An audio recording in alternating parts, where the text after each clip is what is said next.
if you ask, and it really doesn't matter whether it's employees, the sponsors, if you ask people, trustees may be a slight exception because then they worry about it, but generally speaking, if you say to people, do you think freedom and choice is a good idea? Put up your hands. Pretty much everyone will put up their hands. They're nice words, aren't they? I mean, freedom and choice. I mean, they're lovely words. Who would not believe in freedom and choice until you actually realise it means that you're on your own in having to make that freedom and choice. You know, that's a difficulty. They're buzzwords which are very appealing. But you know, you ask the same people, how many of you have received a text saying, would you like to cash in your pension, ring this number, and I bet the same number of hands go up.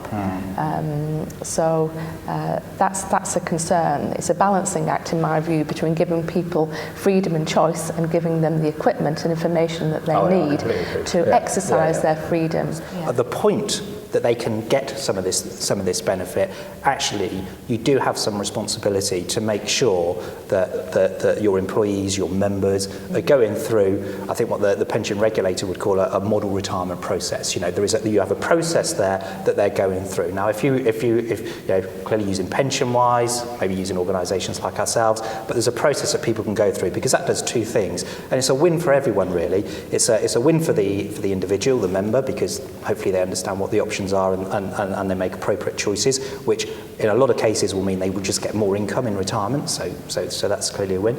It's actually a win for the employer, because there is a lot of concern, I think, out there about if people just take out their money willy-nilly before they retire, then actually will they ever retire because they won't have the money to retire. So there's a commercial imperative there for the employer.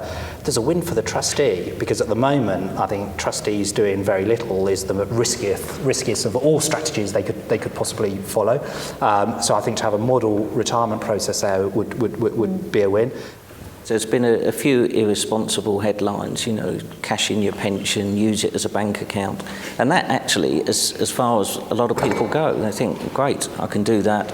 And then suddenly you're going downhill straight away, because you've got in this mind that you can just get hold of all your cash. Yeah, someone says, sign here. And so there's been some pretty irresponsible reporting, I have to say. It's really difficult to manage that expectation, because people have expected, you know, you've all been saying the products aren't quite there yet and what have you. And we found it really hard because people just have been, you know, quite irate in the early days that they couldn't just, you know, get a backs transfer today, sort of thing. You know? So, I mean, I remember talking to some of the insurers in the first few weeks, and a couple of them said to me, one insurer in particular, they have an internal SLA where they would talk about PensionWise 3 times on every call. I mean, clearly they're only obliged to talk about it once, but they would talk about it 3 times, partly because they don't want to be in front of the FCA, so they're doing a real sort of belt and braces job.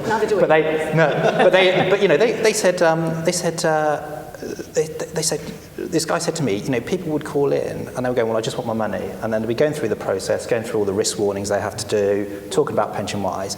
And this guy was saying to me, and the person at the other end were going, yeah, well, that's fine, but just give me my money. And he said it was like, no matter that we were going through this three times going through it, the answer every time was, yeah, just send me my money. Now, whether that is the bubble, you know, whether that is that sort of pent-up demand of people waiting for a year to literally get the money, and that will wane now. I don't know. Been given false expectations, unfortunately, and the people who have been given the false expectations have no understanding. So there's a bit of a knowledge gap. But if someone says, knock on the door and you can get your money, most people say, great, I'll go and knock on the door. What we did ahead of April was very similar to what John identified earlier. We sent out communications to all our members, flagging up that there were the tax consequences. So we did highlight early on that, you know, it's not 100% tax-free. It's only a 25% element.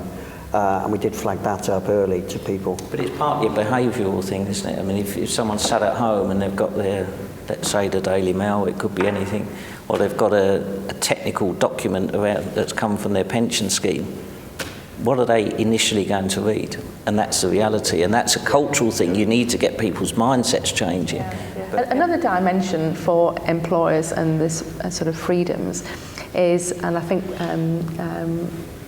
Jonathan might have touched on it already, is for employers, if their employees can take some of their pension but carry on working, then for managing your task force could be quite tricky, because people can actually afford to stay working for longer, with flexible employment now being more available.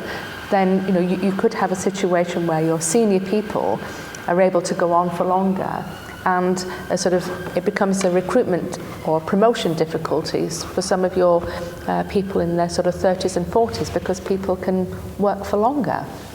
And on the other side of the situation is for trustees. Trustees' fiduciary duties now are continuing beyond the age of 65. So you were sort of looking after a member, giving them all the information they needed. At 65, they draw the pension, and they just draw the pension.